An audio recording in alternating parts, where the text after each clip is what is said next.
ఈ ignite cell ఏంటంటే ప్రతిరోజు అంటే వారంలో ఉన్న ప్రతి రోజులో ఒక్కొక్క రోజు ఒక్కొక్క డిపార్ట్మెంట్ వాళ్ళని ఇక్కడ డిప్లాయ్ చేస్తాము. ఆ డిపార్ట్మెంట్ లో ఉన్న ఇన్ఫర్మేషన్, స్కీమ్స్ డీటెయిల్స్, వాళ్ళకి financial support details, technical details support గురించి వచ్చి అడిగిన వాళ్ళకి ఇప్పుడే ఎక్స్ప్లెయిన్ చేస్తారు. ఆ ఎవరెవరు వచ్చారు ఏంటి అనేది కూడా మనం ఇక్కడ డాక్యుమెంట్ చేసుకుంటాము.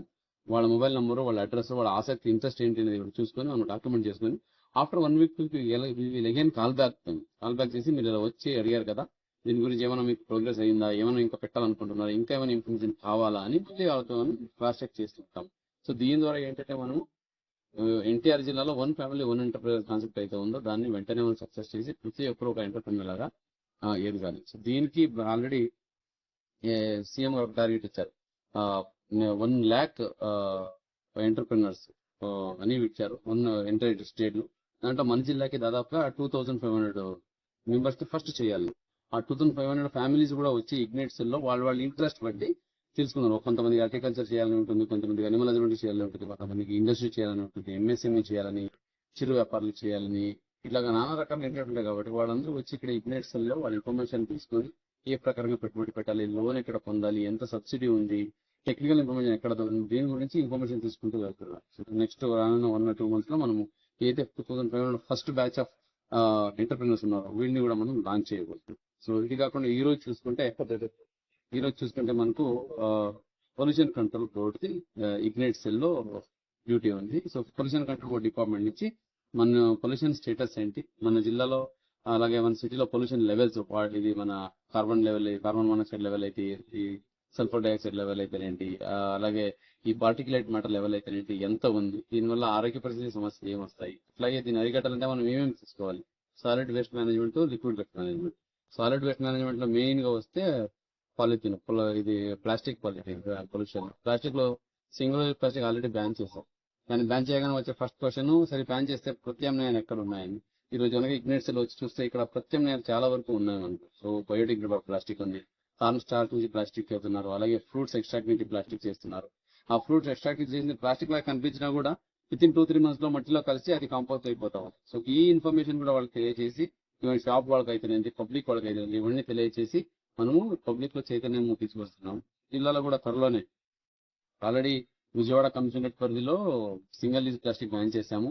ఏదైతే 125 మైక్రాన్ కన్నా తక్కువ గేజ్ ఉన్న ప్లాస్టిక్ వాడుతున్నారో అది యాక్చువల్ వాడడానికి లేదు, అది చట్టానికి నేరం కాబట్టి అది ఆల్రెడీ పెనాల్టీ కూడా ఇంపోజ్ చేస్తున్నాము. కానీ ఇంకా పెద్ద ఎత్తున వెళ్ళట్లేదు మేడం, ఎందుకంటే ప్రత్యామ్నాయాలు చాలా ఇంపార్టెంట్. ఇప్పుడు ఏదైతే బయోడిగ్రేడబుల్ ప్లాస్టిక్ అని పెడుతున్నారో చాలా తక్కువ మంది ఉన్నారు.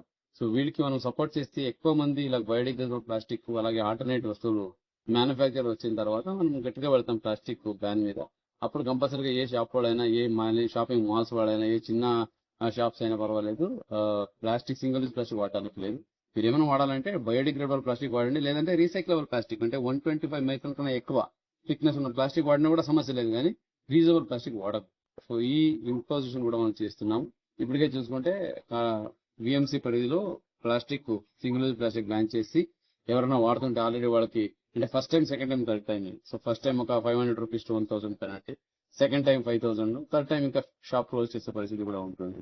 సో ఈ ప్రకారంగా ఆల్రెడీ యాక్షన్ ప్లాన్ చేస్తున్నాం. కాబట్టి అంటే ఇక్కడ పనిష్మెంట్ చేయడం కాదు పర్పస్, అవగాహన తీసుకురావడం.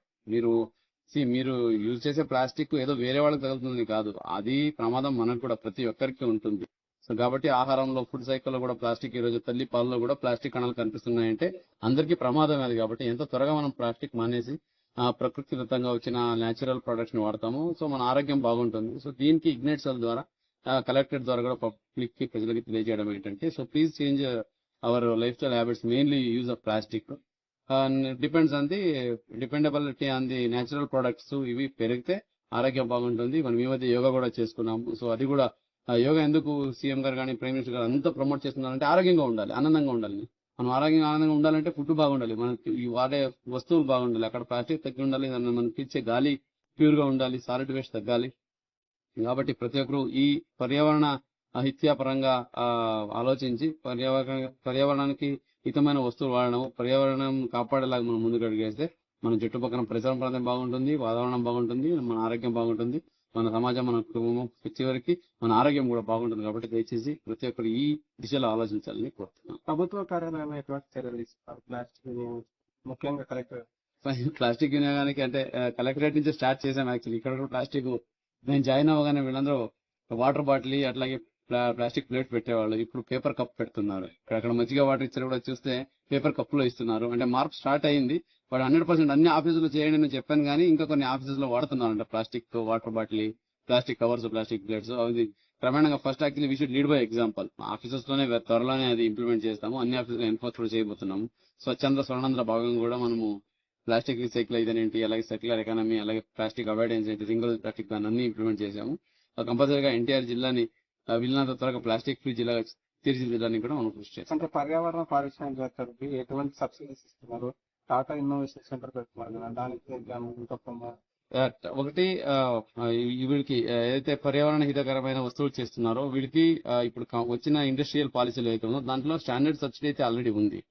ఏదైతే వాళ్ళు based on their employment, based on investment, అలాగే based on type of product వాళ్ళకి స్టాండర్డ్ సబ్సిడీస్ ఉన్నాయి. ఇది కాకుండా ఇప్పుడైతే టాటా ఇన్నోవేషన్ హబ్ లో మనం స్టార్ట్స్ ఉన్నారు. ఎవరైనా ఇప్పుడు చూసాము, రీసైక్లింగ్ ఇండస్ట్రీ పెట్టారు, వాళ్ళు ఇప్పుడే స్టార్ట్ చేశారు. ఇటువంటి వాళ్ళకి అక్కడ మనం ఎకో సిస్టమ్ ప్రొవైడ్ చేయడం జరుగుతుంది. వాళ్ళకి కావాల్సిన ఇన్ఫ్రాస్ట్రక్చర్ ఫెసిలిటీ కావాలంటే స్పేస్ కూడా సబ్సిడీ రేట్లో ఇచ్చి అటువంటి ప్రమోట్ చేయడం జరుగుతుంది. సో ఆ పాలసీ అయితే ఉంది. ఇండస్ట్రియల్ పాలసీ కూడా ఎప్పుడు లేని విధంగా మనకు ఈజ్ ఆఫ్ డూయింగ్ కాకుండా స్పీడ్ ఆఫ్ డూయింగ్ బిజినెస్ దిశగా అడిగేస్తా ఉంది. కాబట్టి దాంట్లో పర్యావరణ హితమైన వస్తువులు చేయడానికి కూడా పాలసీ పాజిటివ్ గా ఉంది. ప్రతి ఒక్కరు ముందుకు రావాలి. ఈ ఇగ్నైట్ సెల్ లో కూడా ఈ ఇన్ఫర్మేషన్ కూడా ఇవ్వడం జరుగుతుంది. వచ్చి దీన్ని కూడా ఉపయోగించుకోవాలని కోరుతున్నాం.